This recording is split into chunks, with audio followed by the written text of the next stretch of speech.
apresentação da Luz Miserável, do David Soares. Obrigado, David. Mais uma vez, cá estamos, Fala Fantástica. Bom ver uma sala cheia. É a quinta edição, não é, Safa? Já é a quinta edição. Isto tem vindo a crescer todas as edições, mais gente. Algumas caras que nós já conhecemos há 4 ou 5 anos, outras caras novas. É bom, porque é sinal que estão a vir novos leitores que estão a se interessar e que estão dispostos a perder o sábado, ou a ganhar o sábado, a vir aqui ter connosco. Ora, David Soares, meu amigo pessoal, felizmente, andamos muito bem, e conhecemos os livros. Tenho a certeza, o primeiro livro que publicámos foi Os Olhos do Arco-Íris, há uns bons anos. Mal sabíamos nós nessa altura que as coisas iam correr tão bem e que íamos publicar tantas obras.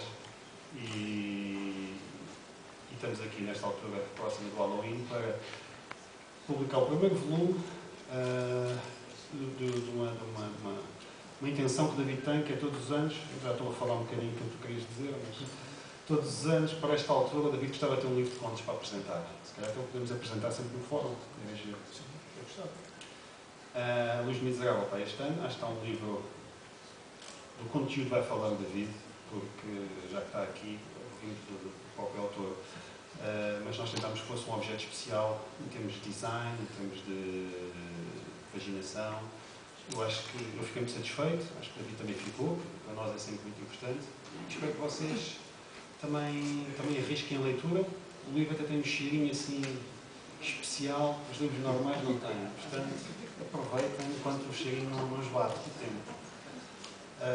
Mas pronto, se calhar no final fazemos umas perguntas.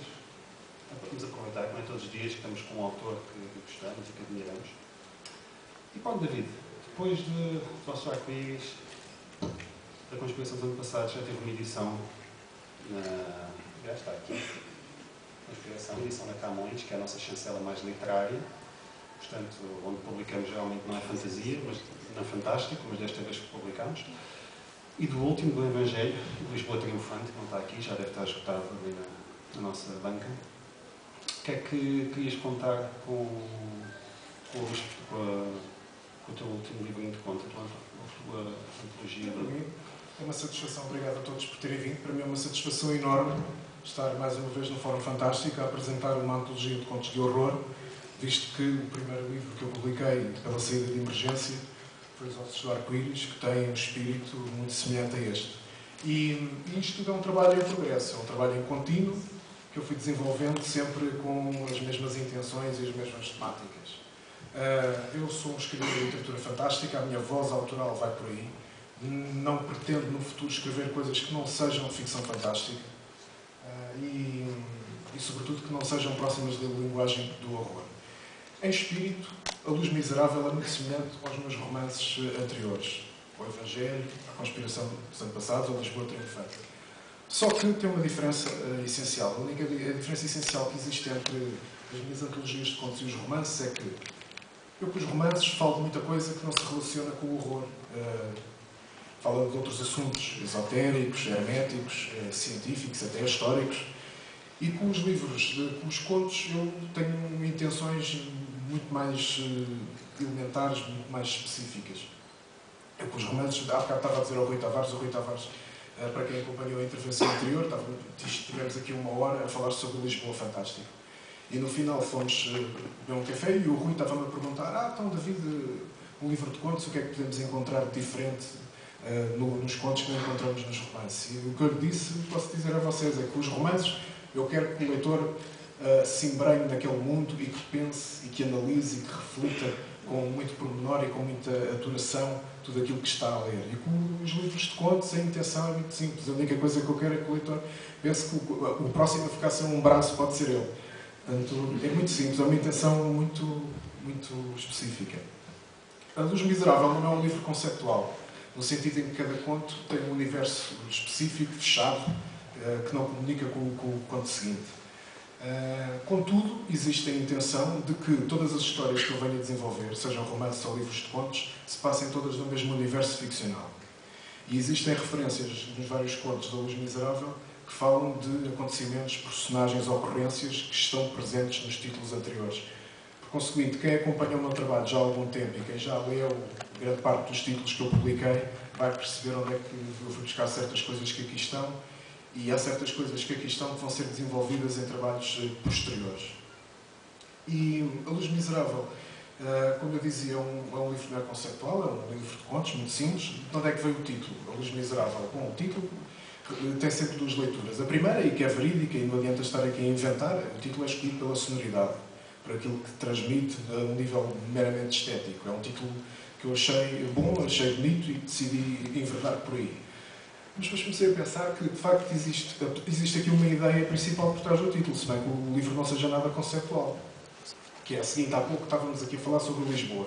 Tem piada porque parece que isto vai tudo dar ao mesmo. Estávamos a falar de Lisboa fantástica e eu e o João, mais o Rui Tavares, estávamos a falar sobre a possibilidade de Lisboa ser uma cidade luminosa ou não.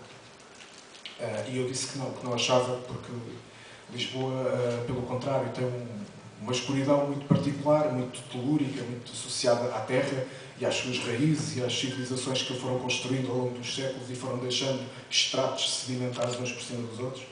E eu referi que as ruas, grande parte das ruas de Lisboa no período medieval até meados do século XVIII, quando ocorreu o grande terremoto, as ruas eram estreitíssimas, os prédios eram elevados e tinham muitas sacadas, o que fazia com que a luz do sol não chegasse como deve de ser às ruas. No seguinte, havia ruas onde as pessoas não viam um palmo à frente do nariz.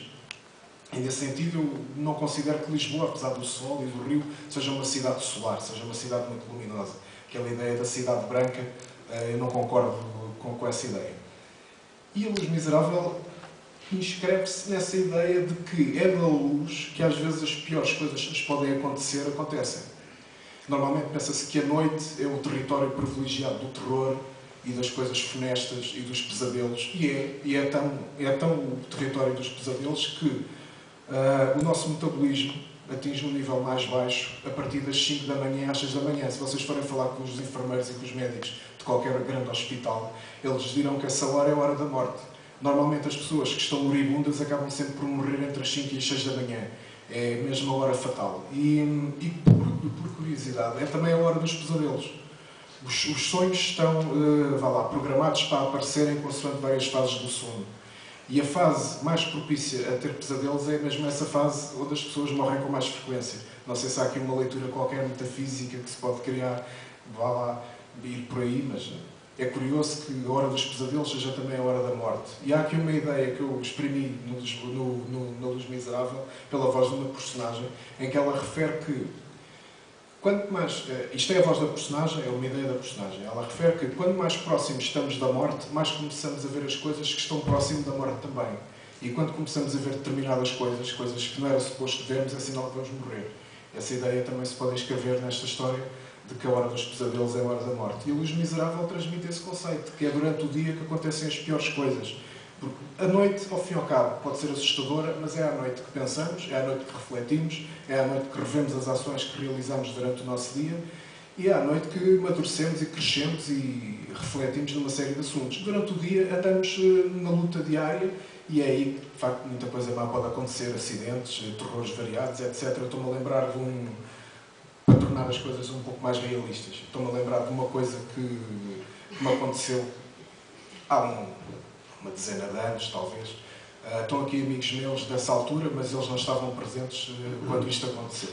Eu estava com uns amigos meus na estação ferroviária de Queluz, uma estação antiga que não tem nada a ver com as estações modernas de agora, nas quais, para atravessar para o outro lado da linha, passamos por baixo do chão ou por cima. Ou seja, para atravessar a linha, atravessava-se sobre a linha, a pé sobre a linha. Eu estava a conversar com uns amigos ao fundo da estação, não estávamos a fumar substâncias ilícitas, garanto, estávamos só a conversar, e eu vejo uma miúda ao fundo a querer atravessar a linha do comboio. E o comboio vinha da direção dela.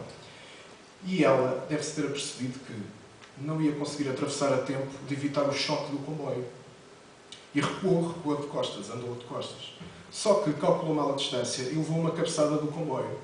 E eu imaginei que ela tinha morrido naquele instante, mas não morreu, ela caiu.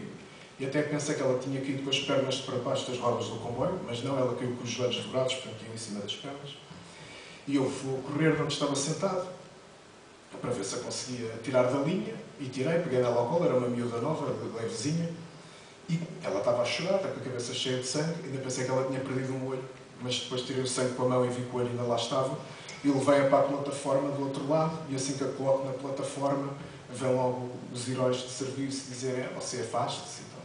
Quer dizer, eu é que a fui buscar, e os outros é que... E logo nesse instante aconteceu uma coisa estranhíssima. Logo no momento em que eu pousei na plataforma, passado poucos segundos, ouve-se logo uma ambulância e chegou logo uma ambulância. Alguém deve ter chamado, entretanto, ainda andei por isso.